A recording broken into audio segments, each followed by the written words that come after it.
अब वह लड़का क्या है जिसने अपनी गेंद खो दी है? वह क्या करे? मैंने उसे जाते देखा, खुशी से उछलते हुए वह रही पानी में। कवि जॉन बेरीमैन एक ऐसे लड़के के बारे में बताते हैं जिसने अपनी गेंद खो दी है। छोटा लड़का बंदरगाह के पास अपनी गेंद से खेल रहा था। बंदरगाह एक आश्रित समुद्री बंदरगाह। उसकी गेंद खुशी से उछलती हुई पानी में गिर गई। और कोई व्यक्ति कहेगा, अरे और भी गेंदें हैं। लेकिन कवि कहता है कि यह कहना बेकार है, क्योंकि वह गेंद उससे जुड़ी हुई थी। उसके पास इसके साथ खेलने की कई यादें थी। एक परम हिला देने वाला दुख लड़के को स्थिर कर देता है, क्योंकि वह कठोर, कांपता हुआ, नीचे घूरता हुआ खड़ा है। उसके बचपन के सारे दिन उस बंदरगाह में चले गए जहां उसकी गेंद गई थी। मैं उसमें दखल नहीं दूंगा, एक डाइम, दूसरी गेंद बेकार है।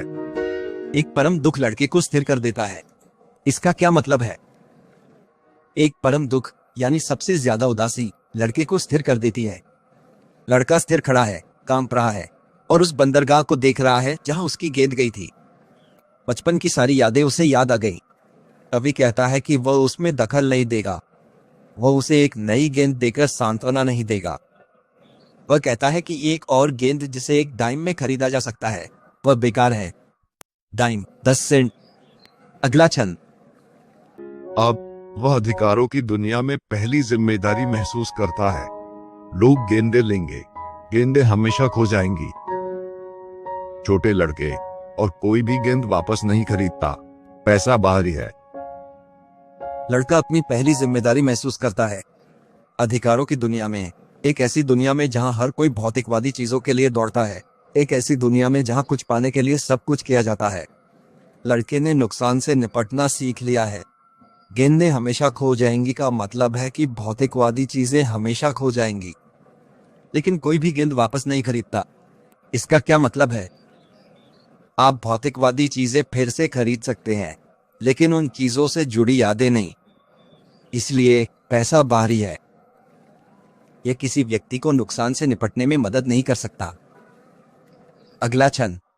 वह सीख रहा है, अपनी हताश आंखों के ठीक पीछे, नुकसान का ज्ञान मीमांसा, कि कैसे खड़ा होना है। यह जानना कि हर व्यक्ति को एक दिन क्या जानना ही है, और जिसे ज्यादातर लोग कई दिनों में जानते हैं, कि कैसे खड़ा होना है। वो अपनी हताश आंखों के पीछे सीख रहा है। मतलब नुकसान के कारण उसकी आंखें निराश दिखती हैं, लेकिन आंखों के पीछे वह सीख रहा है। क्या सीख रहा है? नुकसान का ज्ञान मीमांसा, ज्ञान मीमांसा, ज्ञान का सिद्धांत। इसका मतलब है कि वह अपने ऊपर नुकसान के प्रभाव सीख रहा है और सीख रहा है कि कैसे खड़ा होना है और नुकसान से निपटना है। वह जान रहा है कि हर कोई किसी दिन क्या जानेगा, कि कैसे खड़ा होना है और नुकसान का शोक करना बंद करना है। शोक, तीव्र दुख महसूस करना। क्या आपने देखा कि इस कविता में कोई तुकबंदी योजना नहीं है? कविता मुक्त छंद में लिखी गई है। कई काव्य उपकरणों का उपयोग किया गया है, जैसे प्रतीकवाद, गेंद अतीत, भौतिकवादी चीजों और उन सभी सुखों और दुखों को दर्शाती है जो किसी दिन खो जाते हैं। अनुप्रास, पुनरावृत्ति और एनाफोरा जैसे अन्य काव्य उपकरणों का भी उपयोग किया जाता है। कृपया इस वीडियो को लाइक और शेयर करें और अधिक वीडियो के लिए चैनल को सब्सक्राइब करें।